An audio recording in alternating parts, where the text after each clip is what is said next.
요한복음 20장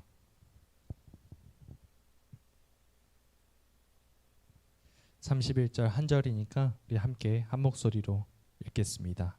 시작. 오직 이것을 기록함은 너희로 예수께서 하나님의 아들 그리스도이심을 믿게 하려 함이요 또 너희로 믿고 그 이름을 힘입어 생명을 얻게 하려 함이니라. 아멘. 할렐루야. 오늘은 오직 이것을 기록함은 이라는 말씀으로 하나님의 말씀을 나누고자 합니다. 오늘부터 요나서는 이제 마무리가 됐고요. 오늘부터 요한복음을 들어가려고 하는데요. 요한복음의 본론으로 들어가기 전에 오늘 우리는 요한복음을 왜 읽어야 하는지, 그리고 요한복음이 우리에게 주는 유익이 무엇인지를 먼저 살펴보길 원합니다. 먼저 요한복음을 작성한 사람은 누구입니까? 네, 다 아시겠지만 그래도 우리가 요한복음을 더 꼼꼼히 읽어보는 시간인 만큼 요한복음의 저자가 누구인지 그 출처를 직접 우리의 성경에서 찾아보면 더 의미가 있으리라 생각합니다. 예수님이 부활하신 후에 베드로에게 네가 나를 사랑하느냐 3번 물으시죠. 그리고 나서 양떼를 먹이라고, 내 양을 먹이라, 내 양을 치라, 먹이라 이러면서 사명을 다시 부여해 주십니다. 그리고 베드로가 나중에 순교하게 될 것을 예고하시죠.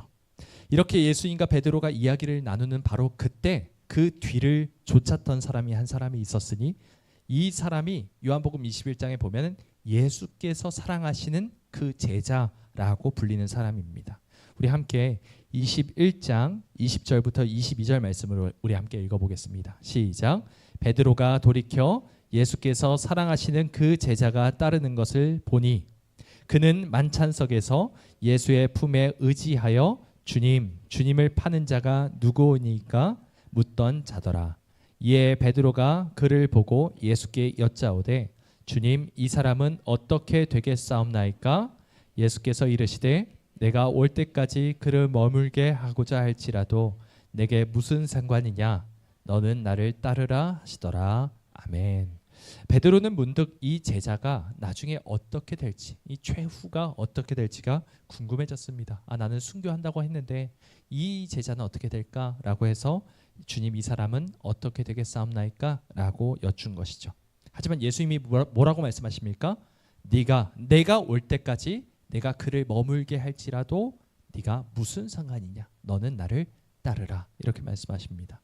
그러니까 이 말이 무엇입니까? 예수님이 승천하셨다가 다시 이 땅에 오시는 그때까지 이 제자를 이 땅 가운데 머물게 하고자 할지라도 그것은 네가 관심 가질 일이 아니다. 네가 관심 가져야 할 일은 무엇이다? 나를 따르는 것 그 하나뿐이다 라고 말씀하시는 것이죠. 이렇게 이 에피소드에 대해 기록하다가 갑자기 이 요한복음의 저자가 24절에서 이렇게 덧붙입니다. 24절 말씀 우리 함께 읽어보겠습니다. 시작. 이 일들을 증언하고 이 일들을 기록한 제자가 이 사람이라. 우리는 그의 증언이 참된 줄 아노라. 아멘. 이 일들을 증언하고 기록한 제자가 바로 이 사람이다. 그러니까 예수께서 사랑하시는 제자, 예수님의 품에 의지하여 주님을 파는 자가 누구오니까? 라고 물었던 그 제자, 그리고 베드로가 이 사람은 어떻게 되겠사옵나이까? 라고 물어봤던 그 제자가 바로 요한복음을 기록한 사람이라고 이렇게 넌지시 그렇게 밝힌 것이죠. 그 자가 누구입니까? 사도 요한임을 우리가 알고 있습니다.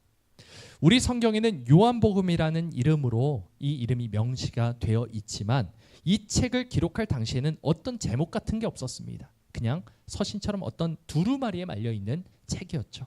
단순히 문서 형태로 존재했기 때문에 이 책을 읽는 사람들은 이 말씀을 기록한 사람이 이제서야 알겠구나, 요한이었구나 라는 것을 뒤늦게서야, 후반부에 가서야 알았을 것입니다. 그렇다면 요한은 왜 이 복음서를 기록했을까요? 요한복음을 기록한 목적에 대해 분명하게 아는 것이 너무나도 중요합니다. 책을 쓴 사람이 무엇 때문에 이 책을 썼는지 그것을 알고 보는 것과 모르고 보는 것은 그 효과에서 매우 차이가 날 수밖에 없습니다. 요한복음을 왜 썼는지 여러분 명확하게 알고 계십니까? 나는 알고 있다 하는 분 혹시 있으시면 한번 손을 들어보시겠습니까? 이게 분명하게 요한복음 저자는 내가 이것 때문에 썼다라고 말을 했습니다. 그래서 요한 역시도 자신이 왜 요한복음을 기록하게 되었는지를 분명하게 밝힘으로써 이 글을 읽는 사람들이 길을 잃지 않고 명확한 이 목적대로 읽기를 바라는 밤에 그 바에 의해서 직접 가이드를 하고 있는 것이죠. 요한복음은 왜 그 책을 썼을까요? 우리가 아까 읽었던 20장 31절 말씀에 분명히 나와 있습니다. 우리 같이 한번 읽어보겠습니다. 다시 한번 읽어볼까요? 시작. 오직 이것을 기록함은 너희로 예수께서 하나님의 아들 그리스도이심을 믿게 하려 함이요 또 너희로 믿고 그 이름을 힘입어 생명을 얻게 하려 함이니라. 아멘. 여러분, 이것을 기록한 것, 그러니까 요한복음을 기록한 목적이 무엇입니까? 첫 번째, 예수님이 하나님의 아들 그리스도이심을 믿게 하기 위해서 썼습니다. 두 번째 뭡니까? 예수님을 믿음으로써 생명을 얻는 것, 영생을 얻는 것. 이것이 요한복음을 쓴 목적이었던 것이죠. 결국 요한복음을 읽는 사람에게 예수님이 어떤 분이신지에 대한 지식을 제공하는 책입니다. 예수님이 어떤 분이신지를 정확하게 알고 정확하게 믿고 그로 말미암아 영생을 얻게 하는 것이 이 책으로 말미암아 비롯될 것이다 라고 요한은 말하고 있는 것이죠. 이 책을 통해 예수님이 누구인지를 분명히 알아야만 예수님을 제대로 분명히 믿을 수 있고 제대로 믿어야만 영생을 얻을 수 있다라고 요한은 말하고 있는 것이죠. 이 말을 다른 방면에서 생각해 보면 요한이 살던 당시에는 예수님이 어떤 분이신지를 제대로 알지 못하는 사람들이 많았다라는 것을 분명하게 암시하고 있는 것입니다. 그것도 그럴 것이 그 당시에는 수많은 이단들이 있었습니다. 여러분, 영지주의 들어보셨나요? 영지주의. 네. 그렇게 내가 알을 추구함으로써 어떤 영적인 알을 얻게 됨으로써 내가 하나님의 어떤 구원을 얻을 수 있다라고 봤는데 그 영지주의라는 것이 너무 육체는 다 썩었다. 모든 것이 다 타락했다라고 말을 하고 영적인 것만 옳다라고 말을 했습니다. 그러다 보니까 예수님의 육신으로 오신 그 성육신까지도 부인하게 되는 지경에까지 이르게 된 것이죠. 예수님은 인간이 아니었다. 인간의 몸으로 오지 않았다. 그냥 그렇게 보였을 뿐이다 라고 주장하는 그런 지경에 이르게 된 것입니다. 여러분, 지식이라는 것은 참 무서운 겁니다.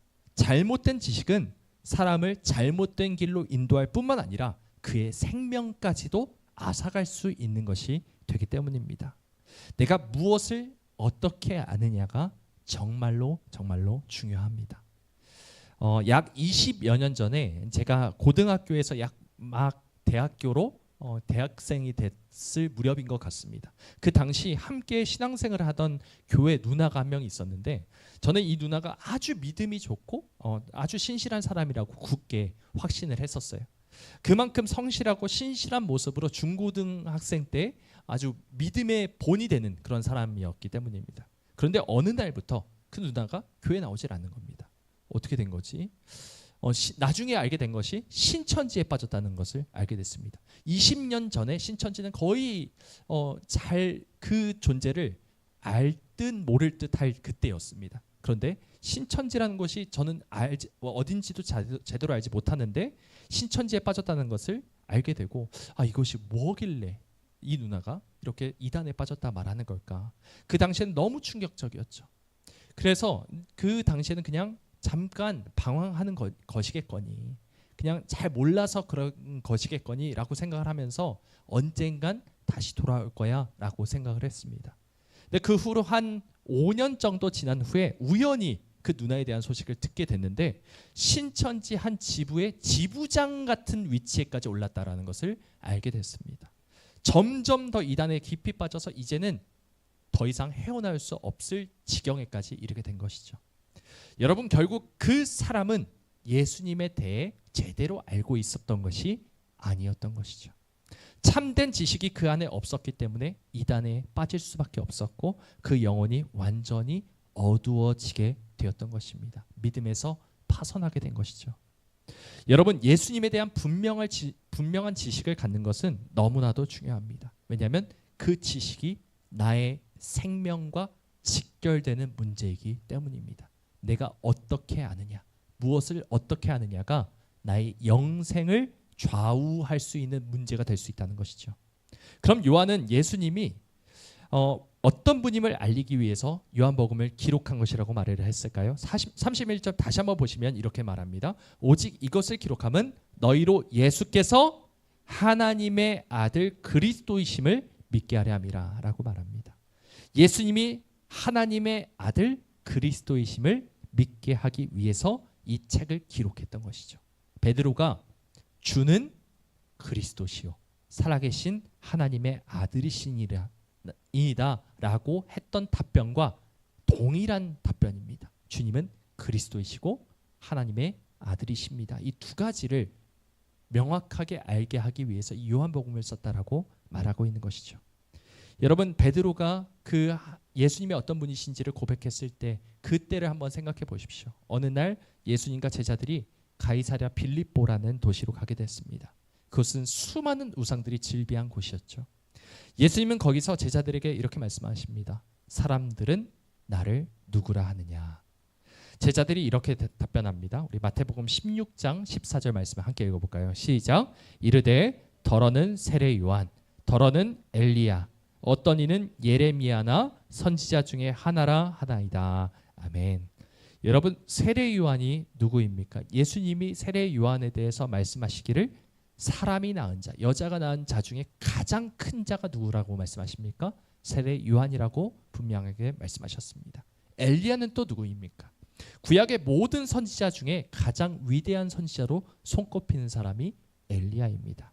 그러니까 이 주변에 있는 사람들은, 예수님을 아는 사람들은 자신이 할 수 있는 최고의 극찬을 지금 예수님께 올려드리고 있는 것이죠. 예수님이 정말 대단한 분이라는 것을 인정하는 말들이었습니다. 하지만 예수님이 이것에 반응하십니까? 아무런 반응을 하지 않으시고 바로 다음 질문을 제자들에게 하십니다. 그럼 너희는 나를 누구라 하느냐? 너희는 나를 누구라 하느냐? 사실 예수님이 묻고 싶었던 질문은 바로 이 질문이었습니다. 예수님은 사람들이 자신에 대해서 뭐라고 하는지는 전혀 관심이 없으셨어요. 그것은 예수님에게 중요한 것이 아니었습니다. 예수님께 중요한 것은 제자들이 예수님을 어떤 존재로 여기고 있는가, 이것이었습니다. 그때 베드로가 이렇게 말을 하죠. 우리 함께 아는 말씀이지만 다시 한번 읽어보도록 하겠습니다. 16절 17절 시작. 시몬 베드로가 대답하여 이르되 주는 그리스도시요 들으시니이다. 예수께서 대답하여 이르시되 바요나 시몬아 내가 복이 있도다. 이를 내게 알게 한 이는 혈육이 아니요 하늘에 계신 내 아버지시니다. 아멘. 첫 번째, 베드로는 예수님을 그리스도라 고백했습니다. 우리가 오늘 요한복음 20장 31절의 말씀처럼 그리스도시요 하나님의 아들이시다라는 고백과 동일한 고백이죠. 베드로는 예수님을 그리스도라고 합니다. 그리스도가 무엇입니까? 히브리어로 메시아라는 뜻이죠. 기름 부음을 받았다라는 것입니다. 그러니까 베드로는 창세기로부터 말라기까지 구약 성경 전체에 걸쳐서 하나님께서 약속하신 그 사람, 내가 너에게 보내주겠다. 이로 인하여 온 세계가 구원을 받게 될 것이고 천하 만민이 복을 받을 것이다 라고 말했던 그 여자의 후손, 기름 부은 왕과 같은 자요, 제사장과 같은 자요, 또한 선지자 같은 자를 보내주시겠다 말씀하신 그 사람이 바로 예수님이라고 분명하게 믿었던 것입니다. 그리고 또 두 번째, 예수님을 뭐라고 베드로는 말하고 있습니까? 살아계신 하나님의 아들이십니다 라고 고백했습니다. 여러분, 전에도 한번 말씀드렸던 것 같은데 다시 한번 여쭤보겠습니다. 사람이 아들을 낳으면 그 아들은 무엇입니까? 사람이죠. 개의 아들은 무엇입니까? 개죠. 하나님의 아들은 무엇입니까? 하나님이라는 것입니다. 이런 차원에서 베드로는 예수님을 사람들 중에 어떤 위대한 존재요, 어떤 위대한 아주 성인이다, 거룩한 사람이다라고 말하는 것이 아니라, 인간이 아니라 무엇으로 고백하고 있는 것입니까? 하나님이라고 고백하고 있는 것이죠. 하나님 자신이라고 고백한 것입니다. 분명 겉으로 보기에는 사람이 분명하잖아요. 예수님은 분명 사람입니다. 육신이 있고요. 어떨 때는 풍랑이 그렇게 배를 집어삼키려고 할 때에도 너무 고뇌서 잠에 드시기도 하셨고, 사람이니까 드시기도 하셔야 되고요. 이 여러 가지 어떤 생리적인 현상을 다 처리하셔야 되기도 했고요. 인간이었고 함께 동고동락했기 때문에 그 모든 모습을 다 봤음에도 불구하고 베드로는 지금 예수님을 뭐라고 말하고 있는 것입니까? 참 사람이요 참 하나님이라고 고백하고 있는 것이죠. 베드로의 고백은 참 대단한 고백이었고 참 하나님께 칭찬받는, 예수님께 칭찬받는 고백이었지만 위험천만한 선언이기도 했습니다. 왜 그랬을까요? 요한복음 10장은 이렇게 말씀합니다. 나와 아버지는 하나이니라 하신데 유대인들이 다시 돌을 들어 치려 하거늘. 예수님께서 하나님과 나는 한 몸이다, 하나다라고 말을 했을 때 유대인들이 바로 돌을 들어서 죽이려고 했던 것입니다. 왜 그랬죠?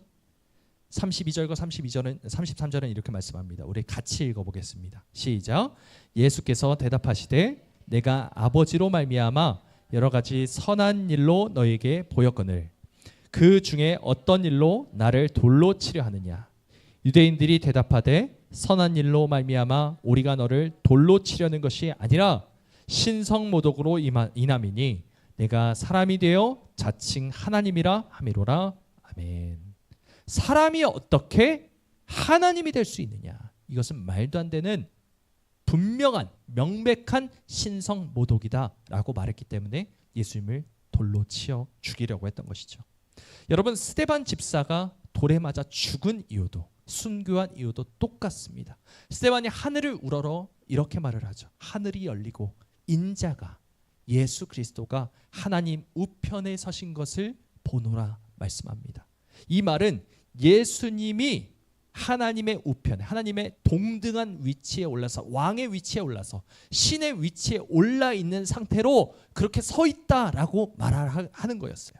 유대인들의 입장에서 이 말은 도저히 받아들일 수 없는 신성모독적인 언사였습니다. 왜요? 사람을 하나님이라고 칭했기 때문이죠.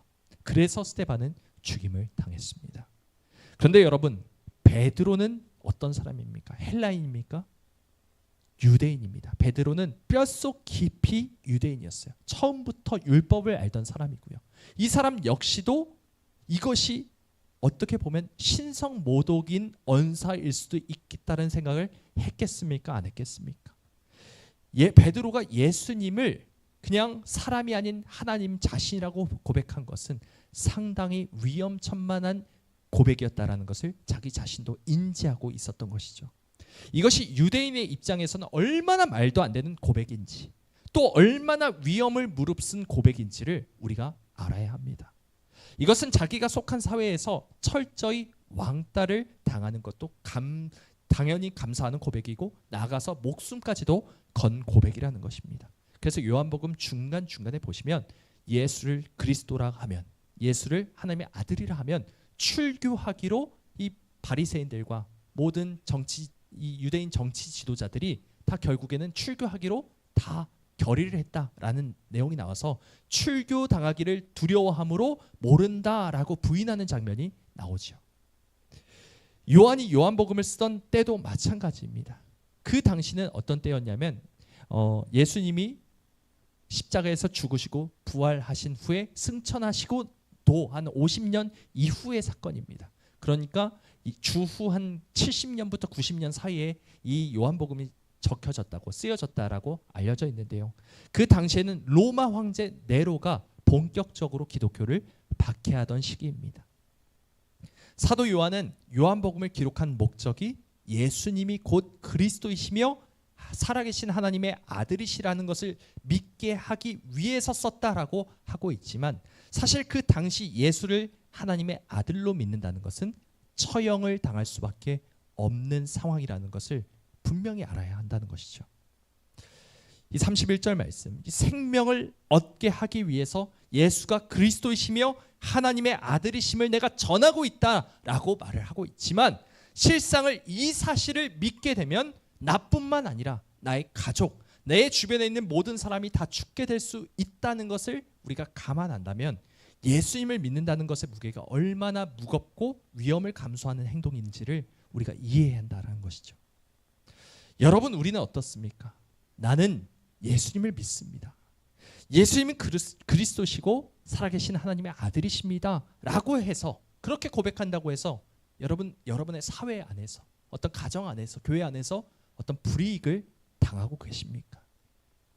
만약 예수님을 믿게 된다면 나의 모든 것을 다 포기해야 할 정도로 위험에 빠지게 되는 일이라고 한다면, 여러분, 예수님을 믿는 것이 곧 내 목숨을 버리는 것과 같다라고 우리가 생각한다면, 과연 나는 주님을 그리스도시며 하나님의 아들이심을 고백할 수 있는지 다시 한번 우리 자신 한번 돌아봤으면 좋겠습니다.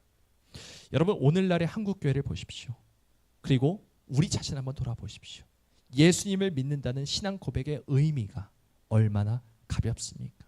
우리가 주기도문을 하고 또 신앙 고백을 하면서 사도신경을 외울 때마다 우리가 정말로 이것을 진실된 마음으로 하나님은 이런 분이십니다, 예수님이 이런 분이십니다 라는 것을 내 목숨을 걸고 그렇게 신앙 고백을 하는 사람이 몇이나 될까요? 예수님을 믿는 것이 나의 삶에 유익이 되기 때문에 교회에 나오는 그런 사람들이 얼마나 많이 있겠습니까? 만약 예수님을 믿는다는 이유만으로 크고 작은 손해를 감수해야 하고 사회에서 배제를 당하고 심지어는 목숨조차 보장을 못하는 그런 세상이 열린다면, 예수님을 믿는다는 사람 가운데 과연 몇 퍼센트가, 이 한국교회에서 과연 몇 퍼센트만이 남아있을까? 이것을 생각해 봤을 때 참 자신이 없는 부분입니다. 나 자신은 또 어떨까 한번 생각해 보십시오. 이런 핍박당하고 박해당하고 예수를 믿는다는 이유만으로 완전히 죽임을 당하고 우리 가족이 위험에 처하게 된다라고 말한다면, 내가 영생을 얻게 되는 예수 그리스도의 이름을 부인하지 않을 수 있을까? 정말로 예수님을 참된 그리스도시요 살아계신 하나님의 아들로 고백할 수 있을까? 라는 질문을 할 때 참 가슴이 답답해지는 부분이 아닐 수 없습니다. 우리가 믿는 것이 과연 무엇인지를 다시 한번 돌아보는 은혜가 있길 소망합니다. 나는 예수님을 누구라 합니까? 너는 나를 누구라 하느냐? 너는 나를 누구라고 믿느냐? 예수님이 말씀하실 때 그 어떤 상황이 닥쳐온다 할지라도 주님은 그리스도시고 살아계신 하나님의 아들이십니다 라는 고백을 우리가 온전히 드리길 소망합니다. 그 믿음을 지키기 위해서라면 손해도 불이익도 고난도 죽음도 모두 기꺼이 받을 준비가 되어 있는지 우리 자신 한번 돌아보고 준비가 되어 있기를 소망합니다. 여러분, 예수님 당시, 사도 요한이 살던 당시 예수님을 제대로 믿는다는 것은 그 사회에서 아웃사이더가 되는 것을 뜻했습니다. 아니, 심지어는 죽는 것을 의미했습니다. 나만이 아니라 내 가족의 목숨까지도 보장할 수 없는 위험천만한 환경을 선택하는 것이었습니다. 하지만 요한은 주저하지 않고 요한복음을 읽는 독자들에게 이렇게 권면합니다. 오직 이것을 기록함은 너희로 예수께서 하나님의 아들 그리스도이심을 믿게 하려 함이요 또 너희로 믿고 그 이름을 힘입어 생명을 얻게 하려 함이니라. 우리 함께 다시 한번 이 31절 말씀을 읽어보겠습니다. 시작. 오직 이것을 기록함은 너희로 예수께서 하나님의 아들 그리스도이심을 믿게 하려 함이요 또 너희로 믿고 그 이름을 힘입어 생명을 얻게 하려 함이니라. 아멘. 예수를 믿어 죽는 한이 있어도 이것만이 영원한 생명을 얻는 유일한 길임을 알게 하기 위해서 내가 이 책을 씁니다. 여러분, 믿으셔야 합니다. 그로 인해서 죽임을 당할지라도 심지어 불이익을 당할지라도 제대로 예수님을 믿어야 영생이 있습니다 라고 지금 말씀하고 있는 것이죠. 여러분, 우리의 믿음을 돌아봅시다. 왜 우리가 예수님을 믿는지, 내가 믿는 예수는 과연 목숨을 걸고 믿음을 지켰던 믿음의 선조들이 믿었던 그 예수와 같은 예수인지 다시 한번 생각해 보길 원합니다. 예수님을 믿는 것이 세상 그 어떤 것보다 가장 귀하다는 사실을 정말로 동의하십니까? 이 믿음을 통해 얻게 되는 영원한 생명을 위해서라면 현재 나의 모든 삶이 다 망가지고 부서진다 할지라도 감사하고 기뻐한다라고 고백할 수 있겠습니까? 목숨을 걸고 예수를 믿었던 신앙의 선배들의 믿음을 비교할 때 과연 나의 믿음은 온전한 믿음이라 말할 수 있는지 다시 한번 돌아보길 원합니다.